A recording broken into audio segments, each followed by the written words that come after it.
every drop of oil that we can. But before we can do that, we have to create the mash. So we put our olives over in that cylindrical vat. See that over there? Yep. And that is called a gat. Remember we talked about that? The gat or a gat. And we're trying to produce not olives. We don't not so interested in the skin or the meat or we call that the lees of the olive, but we're interested in the juice, the oil that's produced from the fruit. Now the word for oil in Hebrew is shamanim. So if you put gaf together with shamanim, you've got Gethsemane. And by the way, I will challenge you, when you look at all of the gospel narratives, you got to show me the Garden of Gethsemane. There is no Garden of Gethsemane. There was a garden. And there was a place that Jesus says, meet me at the Gat Shamanim. The garden was not called Gethsemane. There was an olive production center in the garden that Jesus would regularly meet with his disciples. So we're going to make a big deal because we know where the olive production center is, in the garden on the western slopes of the Mount of Olives. I think some can. You're not really going to No. It must be your battery. My batteries might be out. So that's all I can say. There you go. There you go. Now you can't? No. I think your battery. Yeah, I think it's your battery. Testing two. Well,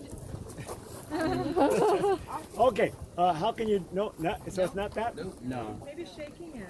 Okay. Well, I may be losing my battery. No big deal. We'll get batteries up. That's No, called don't worry. We'll just go natural. Mispap. No, it's good enough. Okay. All right. So anyway, that's okay, Buck. I'll go like that. All right. So I think you can hear me, right? Yeah. Nobody can hear you. You can't hear it in the ear, but you can hear my voice. Yeah. Oh, okay. Back there, I think Steve cannot hear it. All right. I get the feeling we need this. Huh? Yes. Wait, what do I got here? All right, where were we talking about? The Gethsemane there. There is no Gethsemane, but there's an olive production center in every garden. Because otherwise, what are you going to do with the garden? You can bear the fruit, but if you can't produce the oil, you don't have any. So anyway, the original mash is going to be in the vat over there.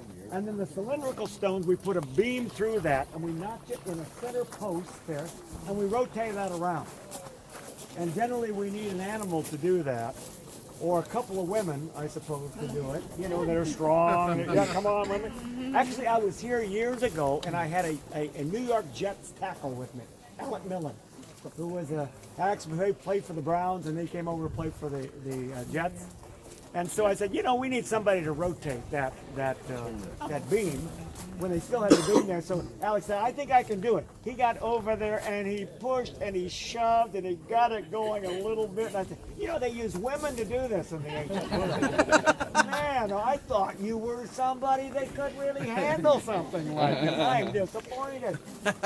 So anyway, that's the joke. These people were very well fit because we have their mechanisms and their tools, but they had to be able to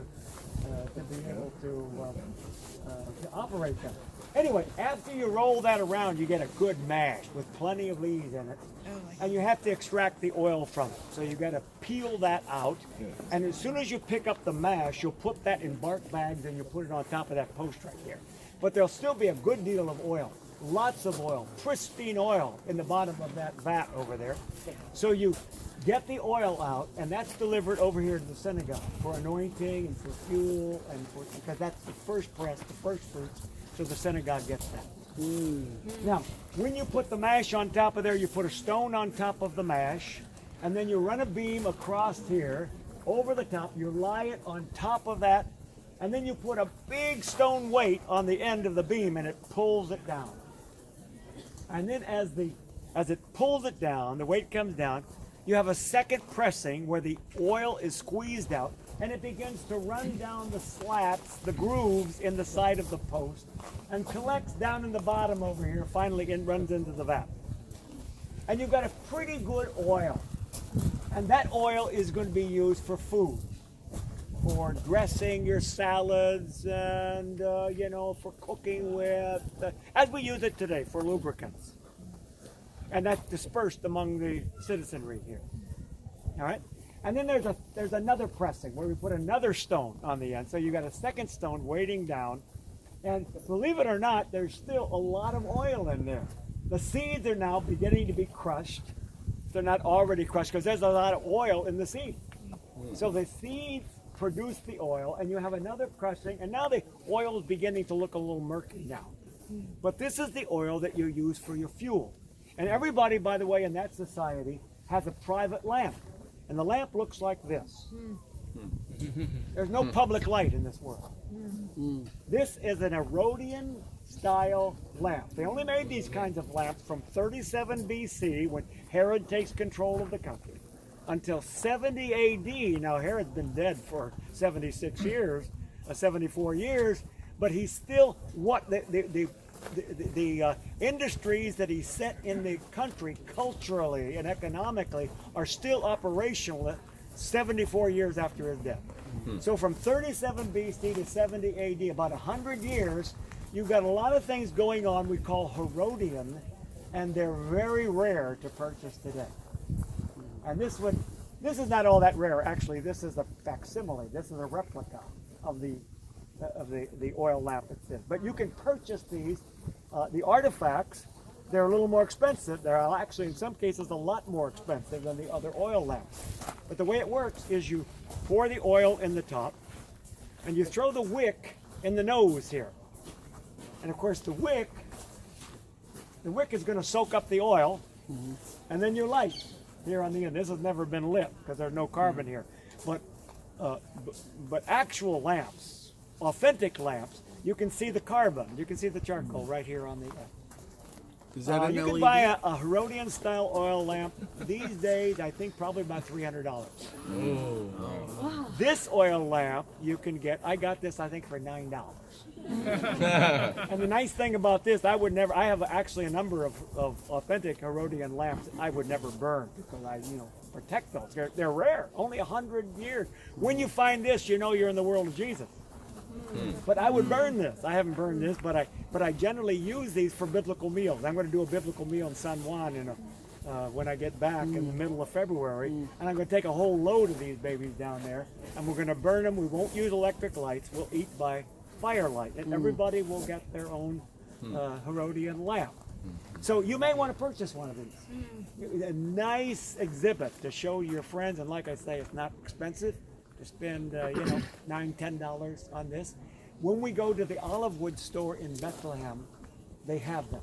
They only have them in Christian shop. We didn't see them in the Muslim shop. They have Byzantine oil lamps, but not Herodian oil lamps, even the replica.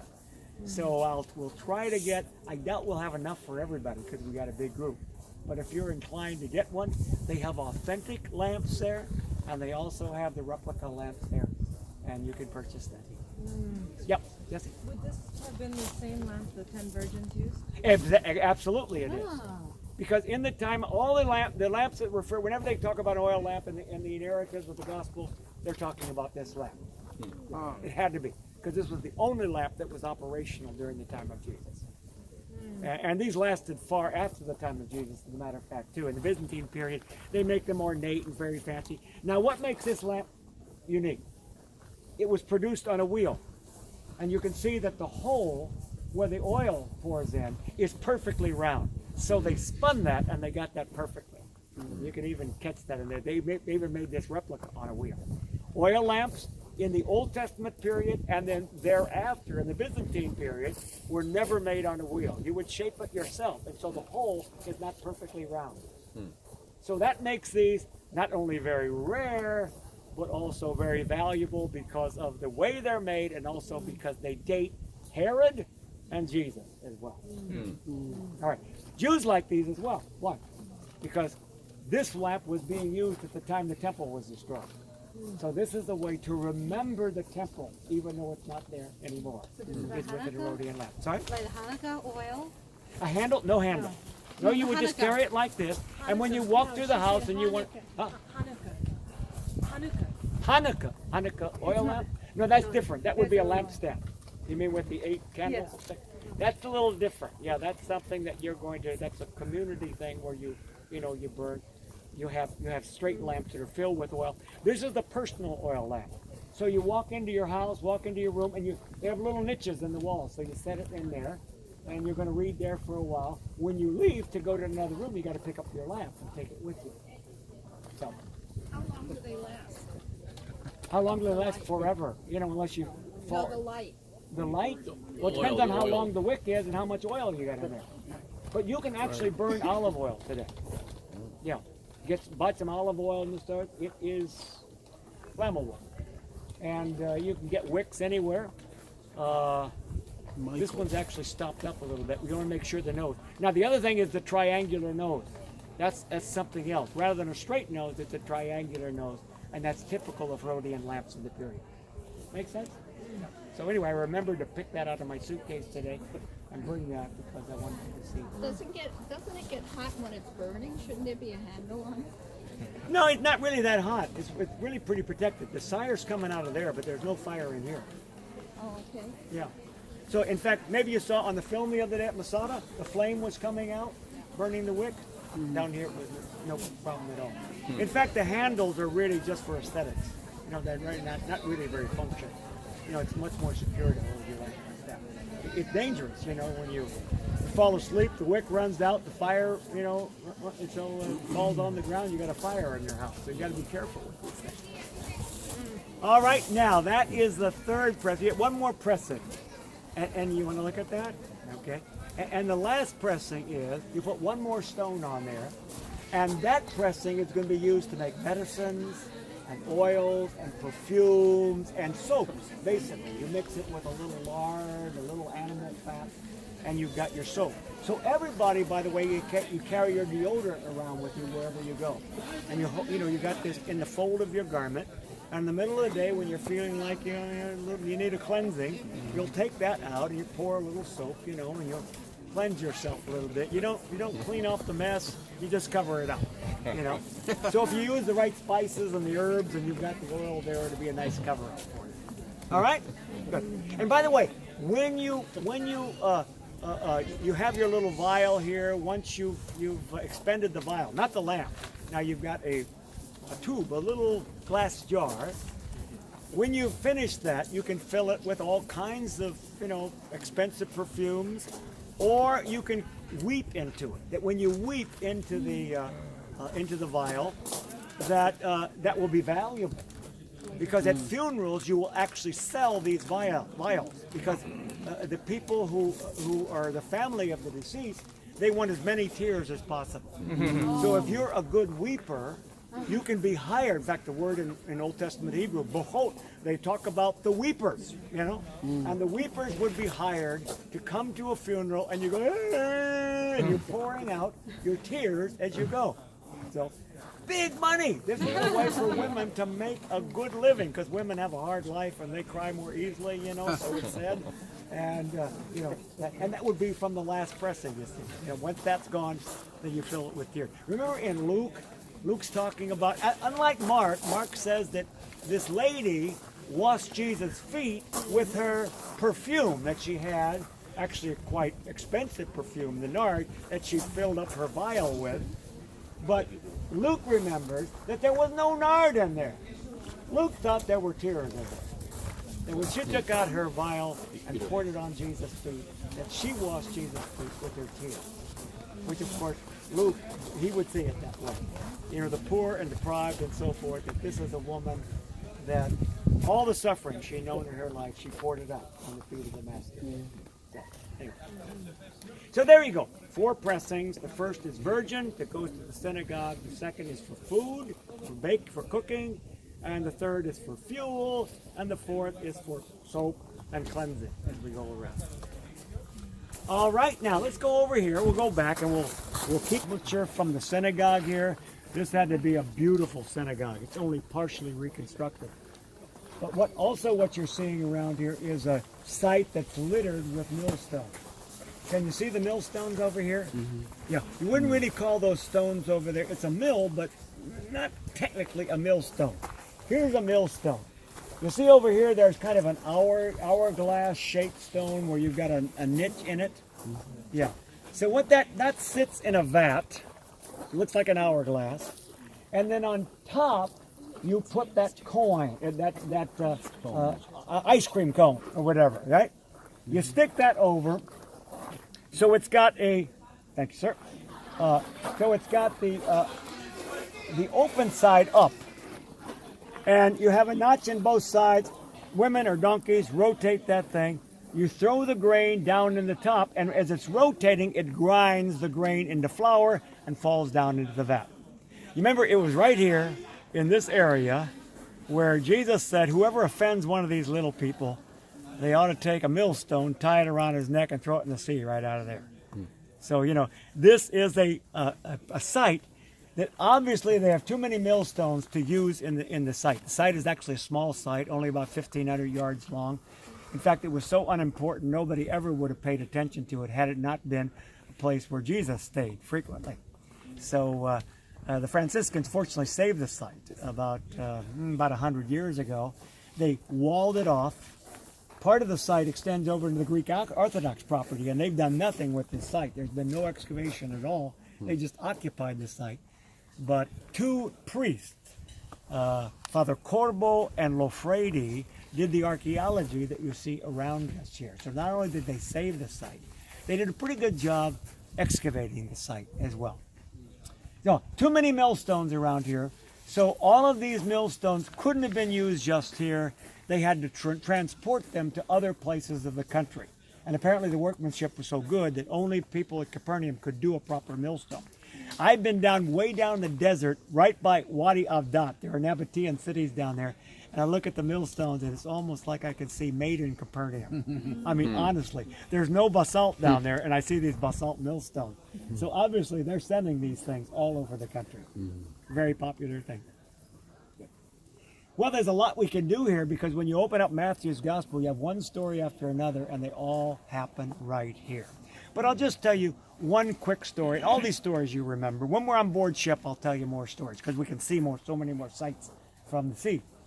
But you remember there was that occasion where Peter is always questioning Jesus, and he's always, he's worried about this, worried about that. And Peter said, what are we going to do? How are we going to pay our taxes? This is really interesting, but, at some point now the Romans are going to come after us. And Jesus said, well, you guys are fishermen. Come on, use your head. Go out there by the sea, put your line in the water, you draw in a fish, and it's going to have a coin in its mouth. Now, does that make sense? Absolutely. Because there are a number of mouth breathers in this water. And it's one particular mouth breather we call amnun in Hebrew. I was a fisherman for about a year and a half, both when I was here first time and then when I brought my wife back. I just loved the work, to get up at 4 in the morning and fish, drag the fish ponds, and then by 10 o'clock I was done. But it was really exhilarating work. But we fished for amnun because it's the most popular eating fish in Israel. And what the amnun, you would catch these things with bottle caps in their mouths and coin in their mouth, because while the eggs are incubating, they hold them in their mouth. And then when the eggs spawn and the little guppies are born, they don't feel comfortable because there's nothing in their mouth. And so they'll find something on the bottom, a pebble or something that they can hold. And so usually when you catch them, you have to clean their mouth. My job, after we catch them, is I had to decide whether they're male or female. I'll tell you, sitting for hours saying male, female, because the females grow only to about half the size as the males.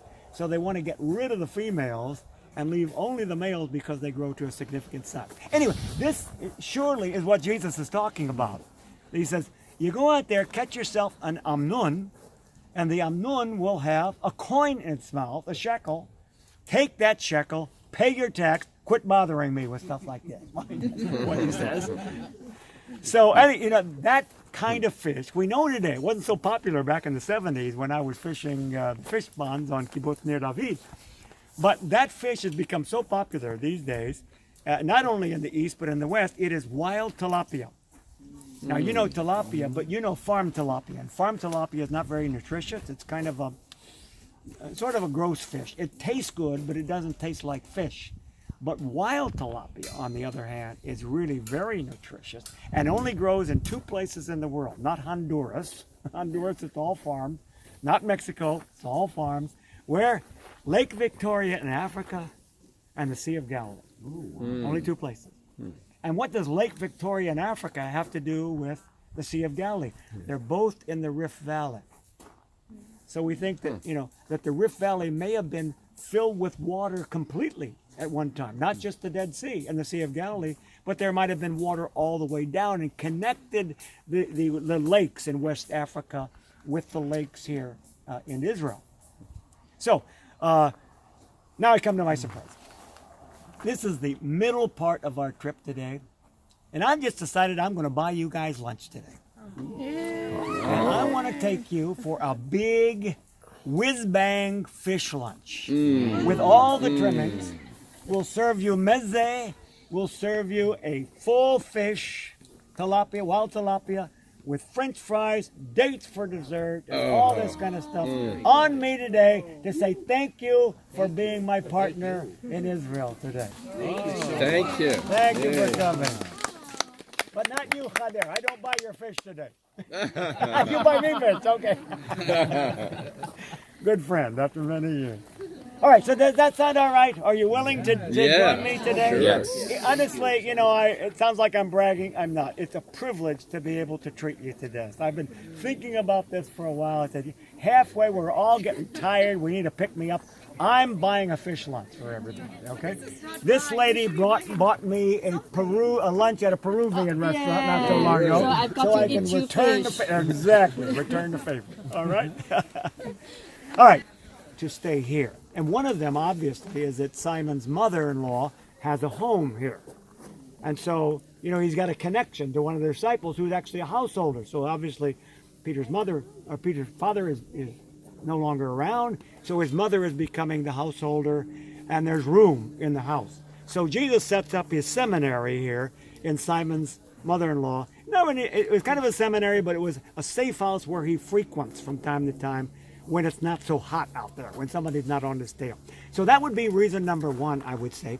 Reason number two is easy. It's on this side of the lake. He's not going to kind of set up a safe house over there with a demoniac. So it's going to be somewhere in our side over here.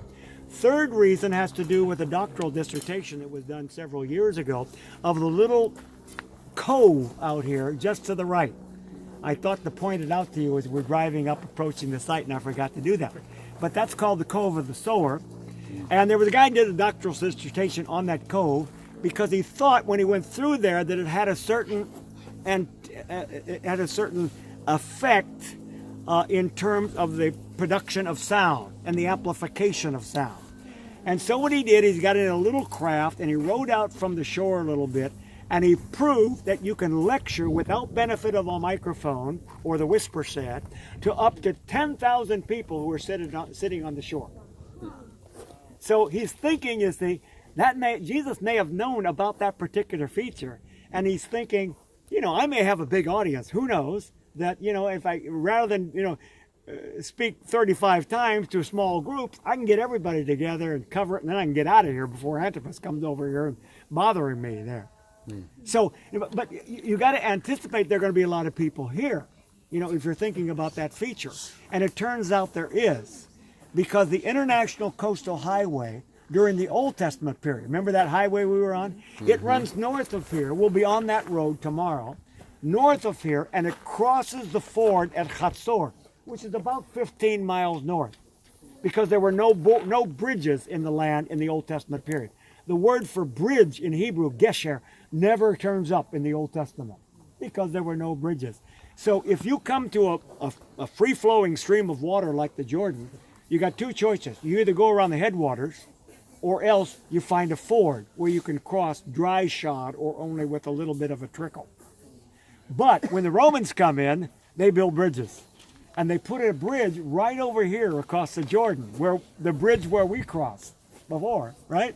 And that divides the Antipas regency over here from the tetrarchy of Philip. Herod Philip would be Antipas's brother. So right here is checkpoint Charlie, where you pay your toll to cross the bridge. And so Jesus is thinking, not only is this a toll place where the traffic will back up, but this is the toll place on the International Coastal Highway where everybody's coming through. Not just Jewish people, but international people. And Jesus is already thinking outside the box. So I want to have a place where I can speak to all kinds of people. Well, we don't know that because the gospel narratives don't give us this idea necessarily, but based on the selection of this spot, I would say those could be some of the things that Jesus is thinking about. Simon's mother-in-law lives here. Do we know where? Well, you know what? I think we do. There's a real good chance. Why? Because of all of these sites in Israel, and they go all the way down to Bethlehem, all the way up into central Galilee, all the way around Judea, you find these medium-sized Jewish towns from the time of Jesus. But there's only one insula that has its center courtyard or center guest chamber where you entertain your guests that has been paved on the bottom and has been been plastered on the walls, and where there's graffiti written into the plaster. And that occurs about 50 years after Jesus lived here. And the graffiti is written in Syriac, in Greek, in Hebrew, and Aramaic, and these are votives to Jesus and his disciples. Now we're talking about Minim. Minim would be the earliest Christians, those women who supported Jesus, especially. Some men, but women especially, are already worshiping in houses around the country. But here we have a particular house that's been made into a church before the end of the 1st century, folks. And then Queen Helena comes in here in the 4th century, and the local Christians say, this is where Jesus lived when he lived in Galilee. Because already it's been a house church for several hundred years, continuously. So she comes in and she builds an octagonal church. Now, would be a number of interlocking, intersecting octagons, you know, that shape in. Now, the octagon is the symbol of the ocular. It's an eye. So God is looking down on earth, and he needs a microscope, or he needs a binoculars to be able to see where his son was. He has this place under special purview. Now, we only find octagonal churches where Jesus was born in Bethlehem, where Jesus was crucified and buried in Jerusalem, where Jesus ascended into heaven on the Mount of Olives, and right here. So clearly in the 4th century, local Christians and Queen Helena, Constantine's mother, believe that this is the site where Jesus lived. Could it possibly be? I think there's a real good chance. And it's real hard to find an authentic site. But to find an authentic site where it really can contend for a site that's associated with Jesus and the gospel narratives, you've got to find a pre-Byzantine pilgrimage tradition. And with all that graffiti all over the place, dating hundreds of years, almost back to the time of Jesus himself, before the Byzantine period, indicating that this was a place of worship. Surely it had to be. You never plaster floors. You never plaster walls. That's just overkill. They had to do this because they're making this into an institutional building. And then when Helena comes in, of course, it becomes a fabulous building. Now, what they've done now, we used to, back in the 80s, be able to get in among the excavations. And we sometimes would have a devotional time sitting in the guest room where Jesus did what? Would eat with his disciples. Oh, my goodness. I tell you, it just makes you tingle. And we would eat. Part of the floor is still plastered. Part of the floor is the original floor where Jesus would have put his feet and put his back against the wall. And also, this would be the very room, remember, the paralytic is brought by his friends. And there's no room in the Cataluma, so they carry him up to the roof. Here it's temporary roof. And they dig through the mud and open up the thatching and the beams, and they lower him down into the room. That's the very room. I think there's an excellent chance, more than 50-50, a lot more than 50-50, that this would have been the room. So what they did is the Franciscans had put up a modern chapel over there. At first I was saying, oh no, don't cover it up. But that's the Roman Catholic tradition, is to preserve a place by putting something over the top of it. And so now you can go into the chapel and you can look down through the octagon, it's a modern octagon, into the octagon of Queen Helena, right into the very room where the paralytic is lowered down. And they've actually built it in such a way so it looks like there are holes in the thatch that are going every which way. And so you get the image of what it would have been like to be one of the friends of the paralytic. or the paralytic himself as he's looking down, and Jesus looks up and sees him coming down and everything in Mark chapter 2. And so you can enjoy that. So we're going to give you a little bit of time. It's 12:30. We've got actually about